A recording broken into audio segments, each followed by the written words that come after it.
This video walks through how to download and install Anaconda, the 2024-06 release. That is the July 2024 release. So we go to anaconda.com/download, click skip registration so that you don't get annoying email, and click the download button. And I'm using Chrome, and we see that Anaconda 2024.06 is downloading for me.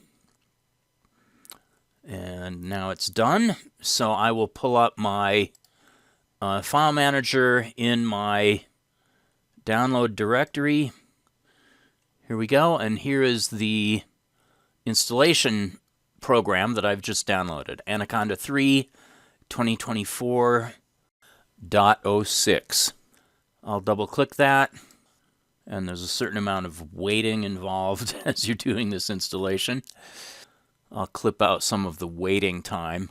Here we go. So, welcome to Anaconda3 2024.06 setup. Mostly we're going to choose defaults here, so I'm going to click Next. End user license agreement, I'm going to click I agree. Installation type, I'm going to install it for just me, which is, I'm the only user of my machine anyway. So I'll take the default and click Next. To install in a different folder, click Browse. I'm perfectly satisfied with the default, which in my case is Users, J. Ostland, Anaconda 3. So I'll take the default and click Next. Create Start Menu Shortcuts. I do want that to be checked. Add Anaconda 3 to my path. It says this is not recommended. I'm going to leave it unchecked in case I have other versions of Python available on my system that I already use. Register Anaconda 3 as my default Python version 3.11. I will go ahead and leave that checked. Clear the package cache upon completion. Recommended, recovers some disk space. You can go ahead and check that. I guess I will check that myself. And now we click Install, and now we have a lot of waiting to do. So I'm going to clip out a bunch of time here until the installation is completed.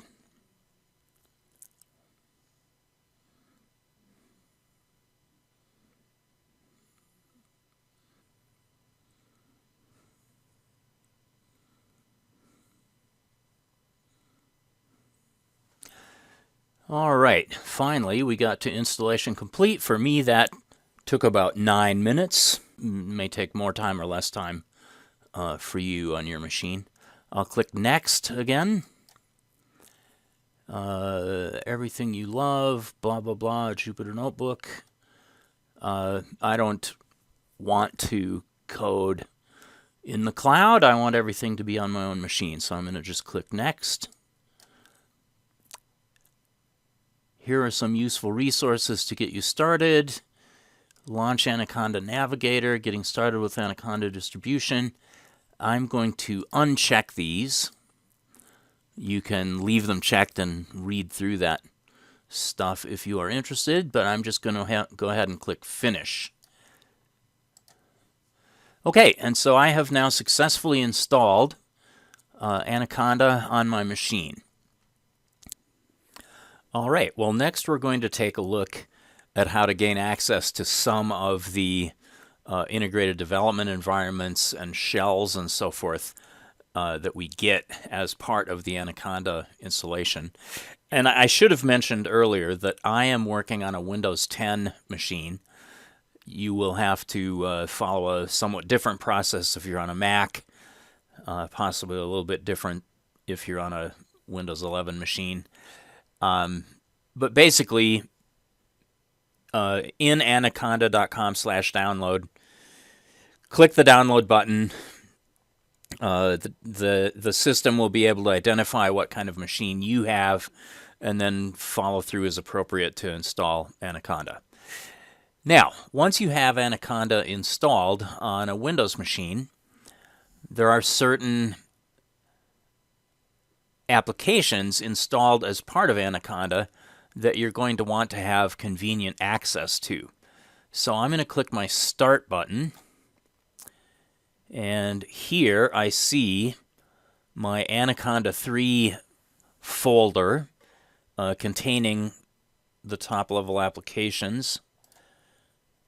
And under here I have Anaconda Navigator, Anaconda PowerShell prompt, Anaconda prompt, which is just using the old-fashioned command prompt, Jupyter Notebook, and Spider. Reset Spider settings is just a way of getting Spider back to its original settings. Okay, the first thing I want to do is to make use of the Anaconda prompt.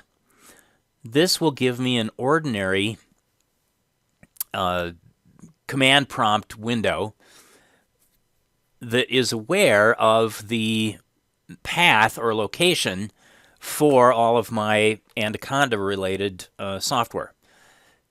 I don't want to have to fuss around with the Start menu, so I'm going to right-click on Anaconda prompt.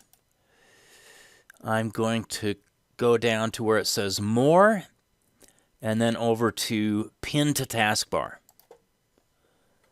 And here we see, in my taskbar now, is an icon for the Anaconda prompt.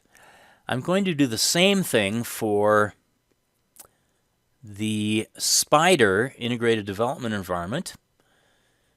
So let me right-click on Spider, and under More, I will say Pin to Taskbar.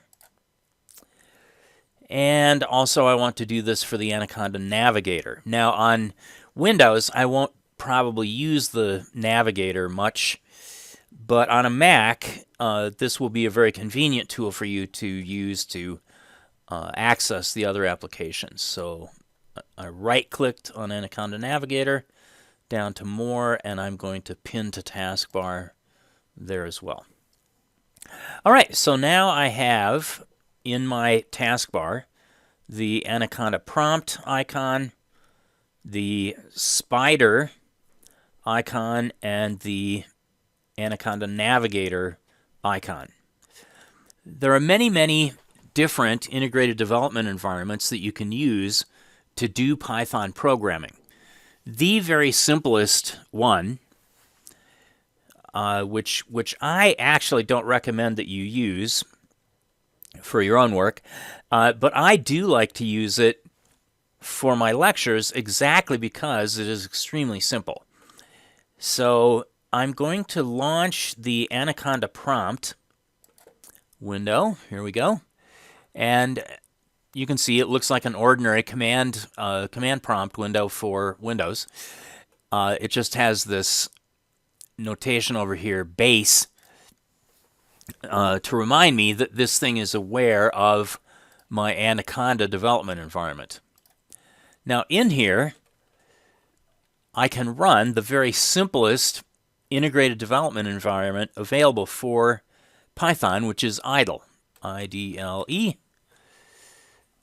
And I'll press enter, and up comes, this is my idle shell. You may or may not be able to read that in the upper left corner. The title here says idle shell 3.12.4. So this is using not the most recent, but a fairly recent version of the Python shell. And I didn't say so, but what I've done here is I've clicked the maximize button, the big square over here in the upper right corner, so that this window entirely fills my screen. In here, I can type and execute Python code. The three greater than symbols over here in the left margin are the prompt indicating where I should type my code. And as an absolutely trivial example, let me create a variable called little a. And to that variable a, I'm going to, or from that variable a, I'm going to refer to the integer value 123. Or the way I would pronounce this is a gets 123. Okay, so I like to pronounce the single equal sign as gets for reasons that I'll talk about later. All right, so when I say a gets 123 and hit the enter key, I did not get any angry error message, so that must have worked. Now, in a Python shell, such as the idle shell that I'm seeing here, if you type the name of a variable and that variable exists, the shell will show you the value that that variable currently refers to. So if I type A, I get told, that refers to the value 123. If I say B, on the other hand, there is no variable called B currently, and so I get this red error message telling me that the name B is not defined. All right, and we will be able to do a lot more sophisticated stuff beyond just creating a simple variable in Python. Now, to get out of Python, what you do is type, or what you can do is type quit. You may be able to tell that quit here is in a purple colored font. That is an indication in idle that quit is the name of a function. Now, when I just hit the enter key here, I get told, well, no, you made a mistake. Because quit is a function, you have to type quit with an open parenthesis and a close parenthesis to call the function. You can't just type plain old quit to quit from the shell. So so this is bizarre and aggravating. Clearly the shell knows what I'm trying to do. It knows that I'm trying to quit, but it's telling me, no, you typed the wrong syntax, so you have to type QUIT, open and close parentheses, in order to be able to quit. All right, so I have followed instructions now. I'll hit the enter key. And idle here is asking for confirmation. It tells me your program, that is your shell, is still running. Do you want to kill it? If I click OK, that will get me back to my, that will close this idle shell, and it will get me back to my idle prompt. So let me click OK. And there we are. All right. So that is an example of idle, the very simplest tool. Let me also show how we can create and execute a program file as opposed to just an interactive shell. I'll run idle again. I'm going to maximize idle to fill the whole screen. And this time I'm going to say File. Notice there's some menus along the upper part of the shell window here. I'm going to say File, New File. And that launches an editor. I'm also going to maximize this editor. And you may or may not be able to see that in the upper left corner here it says this file is untitled. So let me say File, Save As. And I'm going to put this into my Downloads directory. And let me just call it myprog. Oh, I guess I already have a myprog1. So let me just call it prog1 .py. All right, so I'm calling this file prog1.py, Actually, it's okay for you to leave off the .py extension, .py for Python code, and the editor will automatically assume that you meant to give that .py extension anyway. So I'm going to save this now. All right, so save. And now you can see in the upper left corner, perhaps, you can see that it says this file is prog1.py. Let me do as I did in the interactive shell. I'm going to say create a variable a referring to 123. Now, in a program file, it's insufficient to just type a variable name to see the value of that variable. That will work in the interactive shell, but I am not in the interactive shell here. I'm actually editing a code file, and what I've typed in the file so far is I just typed a blank line, and then I said A gets 123. Now, that has not been executed yet. I'm just creating this in a file. And then I've got this line here that just says A. To run this code, I will have to first save this file to the disk. So File, Save. And now I can say Run module. And the interactive shell is responsible for actually executing the code. What the editor does is to hand a copy of the file that you're editing to the shell. And what you see here is I got no output. I didn't get 123 on my screen. The shell was restarted, and then the code was executed, but nothing came out. A does exist, and if I now type A at my interactive prompt, I will see that the variable A exists and refers to the value 123. But I didn't see any output from the program itself. The reason is that in order to see things from the program, I have to use a function called print,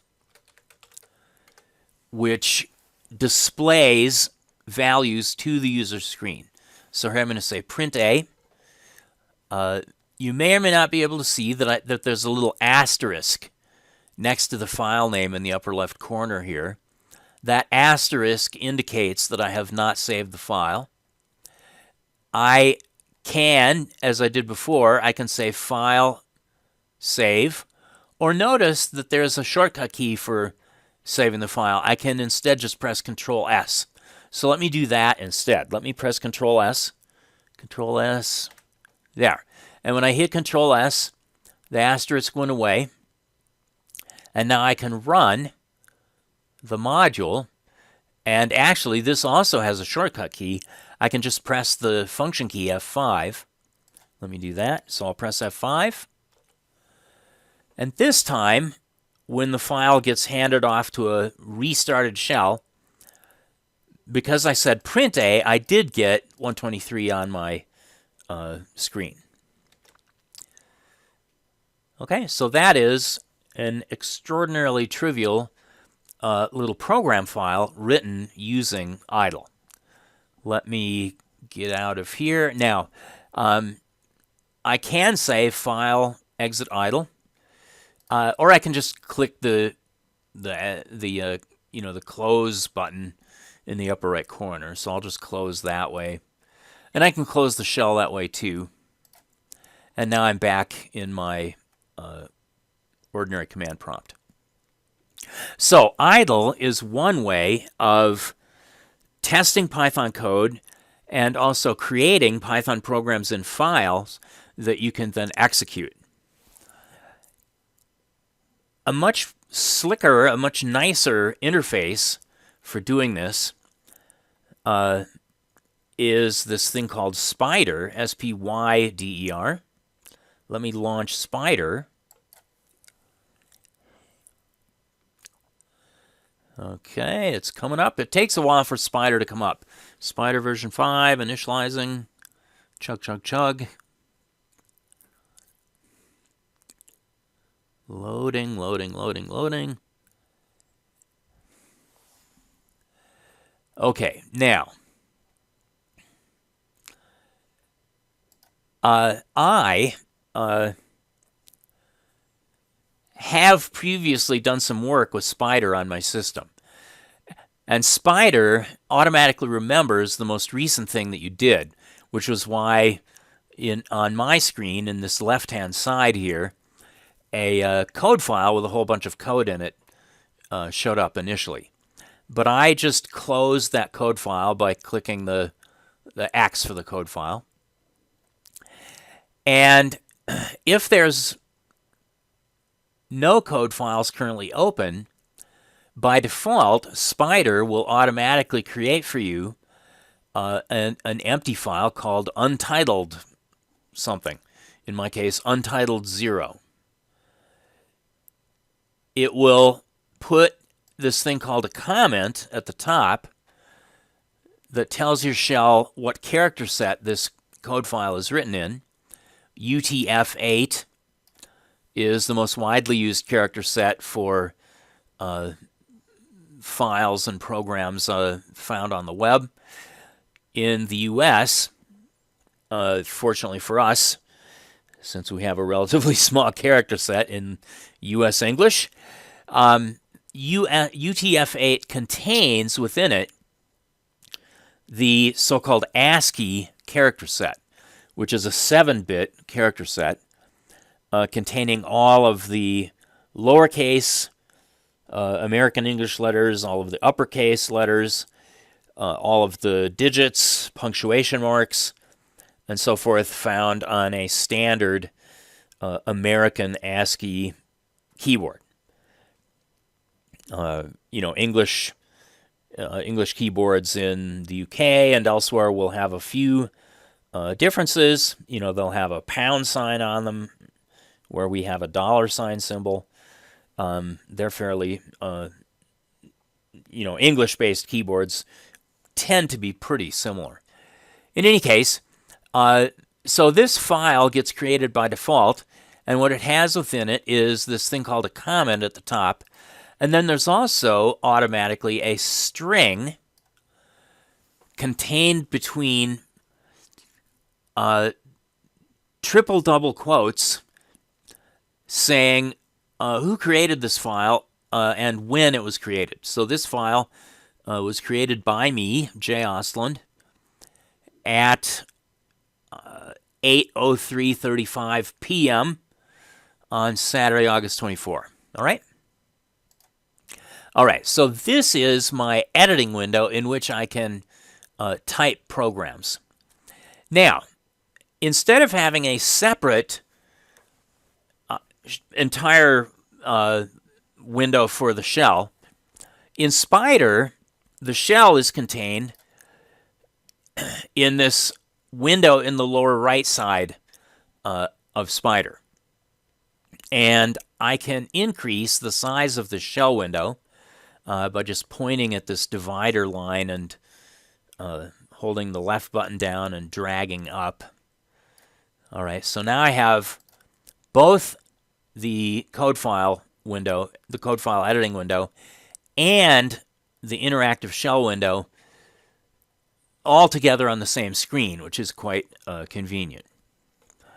Instead of having the 3 greater than symbols as a prompt, my interactive shell here says in and some line number. So thus far, I have not typed any code. So it's telling me I'm allowed to type line number 1, and let me do what I did before. I'm going to say A gets 123, and I'll hit enter. Fine, that worked. I didn't get yelled at. So now it's asking me for input line number 2, and I'm going to say A. Just like with the idle shell, this is going to show me the value that the variable A currently refers to. And notice that it uses out to show me if that input line number 2 produces output. If I say B here, well, there is no variable called B, so once again, I get yelled at with a little bit fancier lettering. But in the end, I get told that the name B is not defined. Now, over here in my code file, I can write a program. And let me over here say A gets, well, let's just do something different. 321. Or 312 is just good. So A gets 312. Print A. And now when I save this, I'm going to press Control S to save it. Whoops. I want to do this in my downloads directory. I guess I'll just go ahead and leave it called Untitled0. It's a stupid name, but what the heck. All right, so now this is my Untitled0.py program. To run this, I can say run. Or if I want to run this whole thing, I can click on this green symbol, this green arrow symbol. And notice that it also has the same shortcut character that I had in idle. I can also press F5 in order to run this code. So let me click the green arrow to run it. And cool. I see the output. So the value of A that is printed is 312 in this case. Now, this information here simply describes the internal function that gets called in order to run your program. The first argument for run file is the full path name of your program file. And the second argument here, wdir, is what's called the working directory. And in our case, that's the same as the directory containing Untitled0.py. Generally, you can just ignore that stuff. You don't really care. You care about what comes out next. And each time you run this, it will re-execute and produce the same kind of results.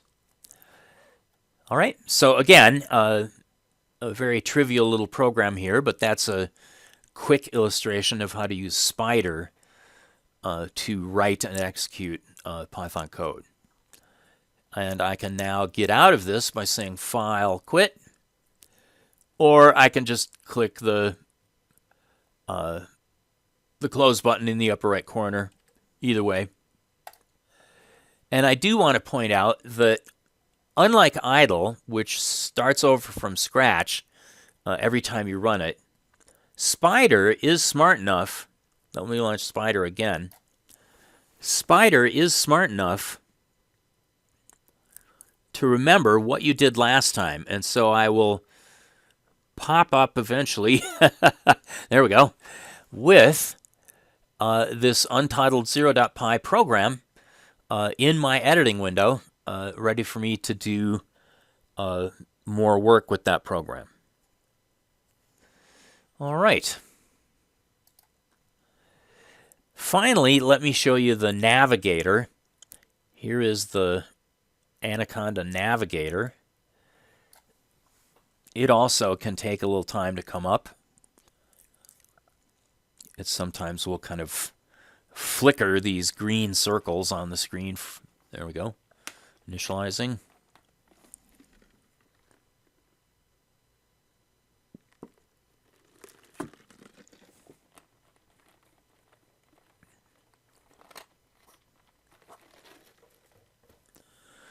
Flicker. Flicker. And there we go. Okay. Now, I don't know why it came up behind my prompt window. I'll just close my prompt window. And it says, sign in for AI coding help. Anaconda Cloud. I don't want to connect to Anaconda Cloud, so I'm just going to click the close button for this. Click the X in the upper right corner. All right, and so here we go. We have the same applications here that I installed before, although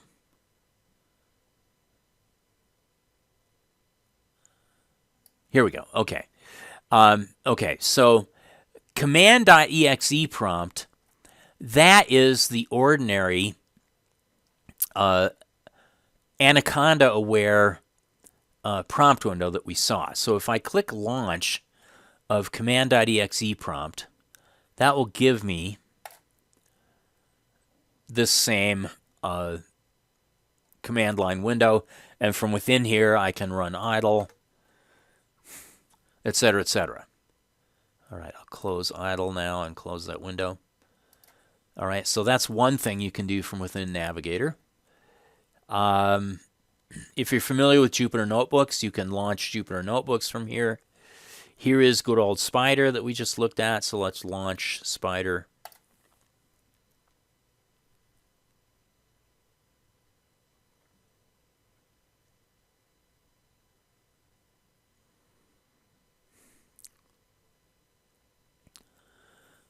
And in my case, Spider still remembers what the most recent thing was that I did. So there's my most recent stuff.